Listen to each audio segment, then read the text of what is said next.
morning, my dear friends. Today we are here to present a case law which name is Ramdas versus Mrs. Durgi. My name is Rupali Soni and I am playing a role of Mrs. Durgi. मेरा नाम अंजलि तिवारी है। मैं इस case में चिंटू का किरदार निभा रही हूँ, जो कि रामदास के पिता और दुर्गी के चाचा का किरदार निभा रही हूँ। मेरा नाम दीपक गुप्ता, मैं इस रोल प्ले में रोल प्ले कर रहा हूँ। मेरा नाम नीतू है, मैं दुर्गी की पड़ोसी का रोल प्ले करने जा रही हूँ। मेरा नाम स्नेहा कुमारी है, मैं इसमें जज का रोल निभा रही हूँ। मेरा नाम नंदिनी जायसवाल है। मेरा नाम सृष्टि। मेरा नाम शिवांगी। मेरा नाम प्रतिभा केसरी है।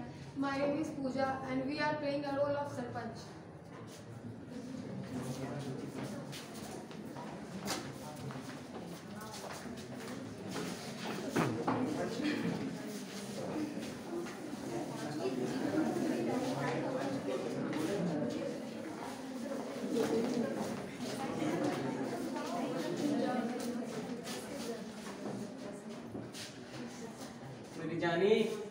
मेरी जानी, तू ही मेरी सहारा थी, तू मुझे छोड़ के जा रही है। पैसा भी खत्म, दारू भी खत्म। ए बुड्ढे, चल पैसा निकाल। क्या रे नालायक, आज फिर से तू पी के आ गया? नालायक छोड़, निकाल पैसे। मेरे पास तेरे लिए बूटी कौड़ी नहीं है, जा। जो मेरे माँ के गहने रखे हैं तूने अपने सीने से लगा के मुझे दे। मेरे पास कोई गहने वहने नहीं है, कह रहा हूँ, जा। बुड्ढे पैसे निकाल। मेरे पास कुछ पैसे नहीं है, जा। बुड्ढे पैसे निकाल। नहीं है मेरे पास पैसे। जो मेरे माँ के तुमने गहने रखे हैं। अरे अरे क्या कर रहा है? छोड़ छोड़ छोड़। अरे क्या कर रहा है? छोड़, मेरे गहने दे, मेरे गहने दे। अब मुझे मेरे माँ के गहने नहीं रखी। देख रही हो भाग्यवान, देखो तेरे नालायक बेटे को, तेरी आखिरी निशानी थी, वो भी मुझसे छीन के ले गया तेरा बेटा। अब मुझे कुछ करना होगा, नहीं तो ये मेरी सारी संपत्ति, मेरे पूर्वज की सारी संपत्ति ये ऐसे ही लुटा देगा। मुझे अपनी सारी संपत्ति किसी भले आदमी के हाथ में सौंपना पड़ेगा, किसी भले व्यक्ति को ढूंढना पड़ेगा। दुर्गी, दुर्गी, कहाँ है दुर्गी? हाँ चाचा जी बोलिए। दुर्गी, एक कलम लेके आ थोड़ा। ये लीजिए चाचा जी। ये क्या है चाचा जी? दुर्गी, ये मेरी सारी संपत्ति है, मैं ये तुम्हारे नाम पे करना चाहता हूँ। चाचा जी आप ये क्या कर रहे हैं? आपका तो खुद का बेटा है, आपको इस संपत्ति का पूरा अधिकार उस पर है, तो आप ये मुझे क्यों दे रहे हैं? तू मेरे बेटे को तो देख ही रही है किस रास्ते पे चला जा रहा है। मुझे अपनी संपत्ति बहुत चिंता हो रही है। मैं ऐसे व्यक्ति के हाथ में सौंपना चाहता था जिससे कि मेरी संपत्ति कहीं गलत हाथों में न जा पाए, इसीलिए मैंने ये तुझे सौंपा। इसका अच्छे से ध्यान रखना। मैं चलती हूँ दुर्गी। चिंटू की मृत्यु के बाद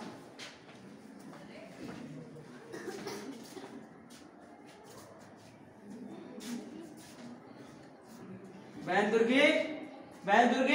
हाँ भैया बोलिए। वो मेरे पिताजी की मृत्यु के बाद जो कागजात है मुझे दे दो, मेरे में मिल नहीं रही है। वो चाचा जी मेरे नाम करके गए हैं। क्या? ये क्या कर रही हो? आपके ऐसे लक्षण देख के वो पूरा संपत्ति मेरे नाम करके गए हैं, वो मुझ पे जिम्मेदारी सौंप के गए हैं कि उसकी मैं रखवाली करूं। ऐसा हो ही नहीं सकता, तुम मेरे कागजात दो मुझे। मैं नहीं देने वाली, क्योंकि वो मुझे भरोसा करके दे के गए हैं। ऐसे कैसे कोई भरोसा कर सकता है? ये मेरे कागजात है, वो मैं नहीं दे सकती। मुझे कागजात वापस दो। मैं नहीं दे सकती। अभी इस केस को ले चलो पंचायत में। चाहिए तो पता करेंगे। पंचायत का दृश्य।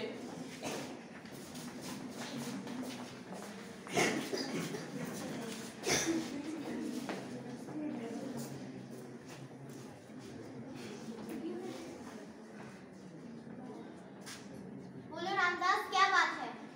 सरपंच जी, मेरा आपसे निवेदन है कि मेरे पिताजी की मृत्यु होने के बाद जो हमारे घर की जमीन कागजात थी वो मेरे नाम होना चाहिए। अब ये करी कि मेरे नाम करके गए हुए।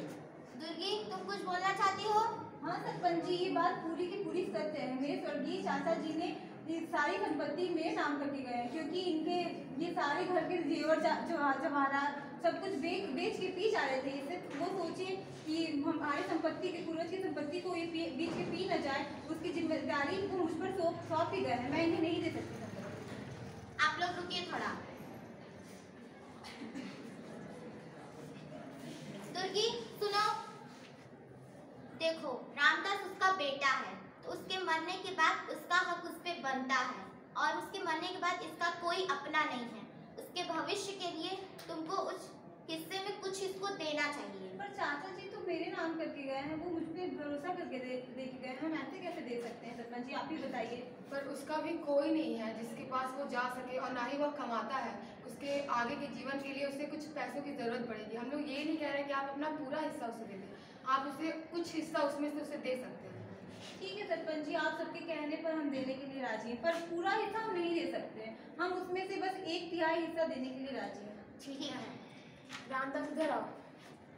जी सरपंच।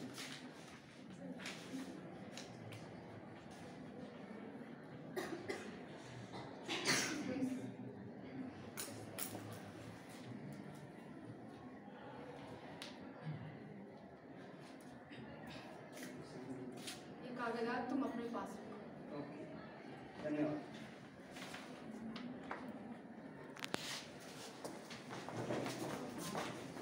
कुछ दिनों बाद अरे दुर्गी को भड़काने का दृश्य। अरे दुर्गी, अरे हाँ बहन, यहाँ कैसे आना हुआ? मैं घर से गुजर रही थी तो सोचा कि तुमसे मिलते हुए चलूं। और बताओ कैसी हो? मैं ठीक हूँ, तुम बताओ तुम कैसी हो? मैं भी ठीक हूँ। और बताओ। हाँ सब ठीक है। सुनने में आया कि तुमने 1/3 हिस्सा रामदास को दे दिया है। हाँ बहन, बिल्कुल सही सुना है तुमने।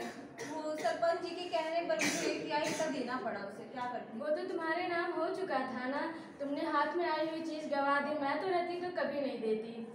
शायद तुम सही कह रही हो बहन, बहुत सारे लोग मुझे इस बारे में बोल रहे हैं। अब मैं उसे नहीं दूंगी संपत्ति, चाहे कुछ भी हो जाए। सरपंच का फैसला मैं नहीं मानती, मैं उसे संपत्ति नहीं देने वाली। ठीक है, देखो मैं चलती हूँ। ठीक है, बाय। बहन दुर्गी, बहन दुर्गी। हाँ भैया बोलिए। वो मुझे तुम्हारे कुछ हस्ताक्षर की जरूरत थी। जो 1/3 जमीन मुझे सरपंच के द्वारा दिलाया गया, उसमें मुझे बेचना है, इसलिए मुझे आपके हस्ताक्षर चाहिए। मैं यहाँ से नहीं आने वाली। क्यों नहीं आओगी बहन? जब पंचायत के द्वारा फैसला किया गया तो। मैं आपके साथ कहीं नहीं आने वाली हूँ। मैं सोच रही हूँ कि आपको 1/3 हिस्सा भी नहीं दूंगी। बहन ऐसे मत बोल, चल फैसला क्यों इनकार कर रही है? मैं नहीं देने वाली। अब चाहे कुछ भी कर लिए, क्यों नहीं दोगी बहन? मैं नहीं देने वाली। बहन क्यों नहीं दोगी तुम? हम नहीं देने वाले बोल दिए ना। जाइए आप जो करना कर लीजिए। अब ये फैसला कोर्ट पे जाए। न्यायालय का दृश्य। आज की कार्यवाही शुरू की जा रही है।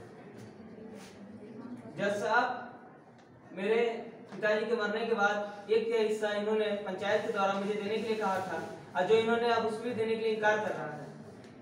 दुर्गी, आप अपने पक्ष में कुछ बोलना चाहते हैं? जी साहब, ये बात बिल्कुल सही है। मैं पहले मुझे स्वर्गीय चाचा जी ने मुझे संपत्ति दी थी, फिर बाद में सरपंच जी के फैसले में मुझे मन मारते हुए भी संपत्ति का कुछ हिस्सा देना पड़ा, पर मैं अभी से इस हिस्से को नहीं देना चाहती। दोनों पक्षों के मद्देनजर रखते हुए न्यायालय ये फैसला मिस्टर रामदास के पक्ष में सुनाती है, क्योंकि चिंटू ने अपनी भतीजी दुर्गी के नाम संपत्ति के वसीयत स्वाभाविक प्रेम एवं स्नेह के कारण कर दी थी, जो कि एक वैध अनुबंध था। बाद में दुर्गी ने संपत्ति में से 1/3 हिस्सा देने के लिए स्वीकृति दी थी, वह भी एक वैध अनुबंध था, जो एक क्षण के लिए स्वाभाविक प्रेम एवं स्नेह पर आधारित था। इसलिए दुर्गी को संपत्ति में से 1/3 हिस्सा रामदास को देना बाध्य है। आज की कार्यवाही यहीं पे समाप्त की जाती है।